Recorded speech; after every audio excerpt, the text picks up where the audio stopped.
warahmatullahi wabarakatuh. Perkenalkan, nama saya Dalia. Saya dari kelas 2 Rek A MGT 4 dengan NIM 23030429. Di sini saya akan menjelaskan materi tentang bank dan lembaga keuangan. Pengertian sumber dana bank. Sumber dana bank adalah suatu usaha yang dilakukan oleh bank untuk mencari atau menghimpun dana untuk digunakan sebagai biaya operasi dan pengelolaan bank.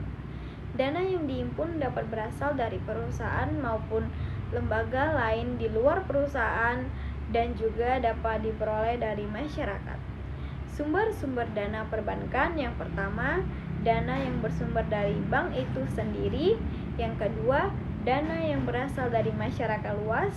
Sumber dana ini merupakan sumber dana terpenting bagi kegiatan operasi bank dan merupakan ukuran keberhasilan bank jika mampu membiayai operasinya dari sumber dana ini, dan dapat dikelompokkan menjadi 3 bagian. Yang pertama, simpanan giro.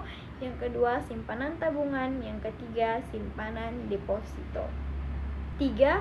Dana yang bersumber dari lembaga lainnya.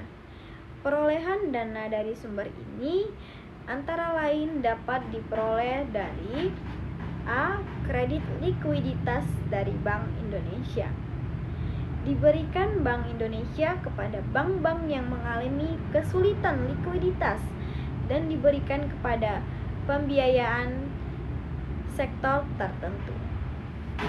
B. Pinjaman antar bank atau bisa disebut dengan call money, diberikan kepada bank yang mengalami kalah clearing di dalam lembaga clearing dan bersifat jangka pendek dengan bunga yang relatif cukup tinggi. C. Pinjaman dari bank-bank luar negeri, diperoleh dari perbankan pihak luar negeri. D. Surat berharga pasar uang atau bisa disingkat dengan SBPU.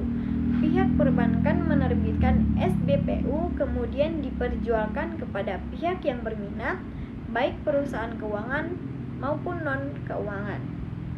Selanjutnya, simpanan giro. Giro adalah simpanan yang penarikannya dapat dilakukan setiap saat dengan menggunakan cek, biliet, saranan pembayaran lainnya, atau dengan cara pemindahan bukuan. Undang-Undang Perbankan Nomor 10 Tahun 1998. Pengertian giro lainnya: A. Simpanan pihak ketiga. Simpanan pihak ketiga berupa penyimpanan sejumlah uang di bank dalam bentuk giro. Simpanan ini dilakukan atas kesepakatan antara pihak dan nasabah, di mana nasabah menyimpan dananya di bank untuk kemudian dikelola oleh pihak bank, dan dalam setoran pertama untuk pembukaan rekening giro ini masing-masing bank mematok jumlah yang berbeda. B. Penarikan dana dapat setiap saat. Penarikan dana dari rekening giro dapat dilakukan kapan saja asalkan dana yang tersedia mencukupi dana yang kehendaknya diambil pada saat itu. Cara penarikan giro. Ada beberapa jenis saranan yang dapat dipakai untuk penarikan dana rekening. Yang pertama, cek. Cek adalah surat berharga atau alat transaksi pembayaran yang diterbitkan oleh bank sebagai pengganti uang tunai dan dapat dicairkan secara tunai. Biliet giro.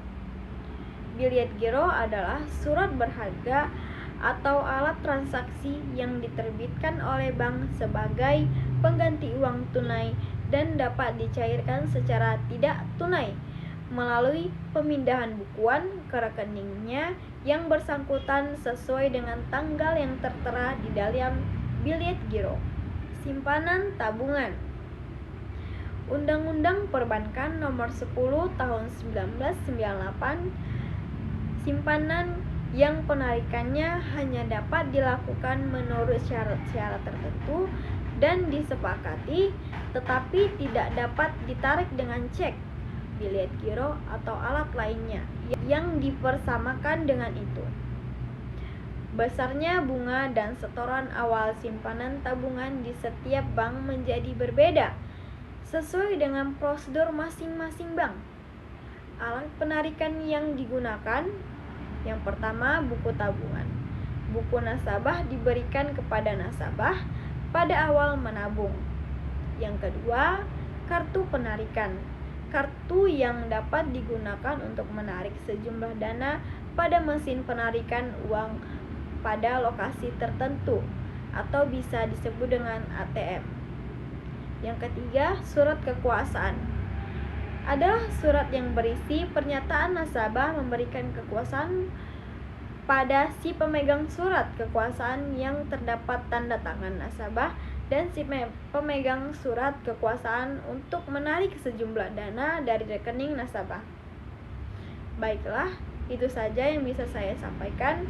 Wabillahi taufiq wal hidayah. Wassalamualaikum warahmatullahi wabarakatuh.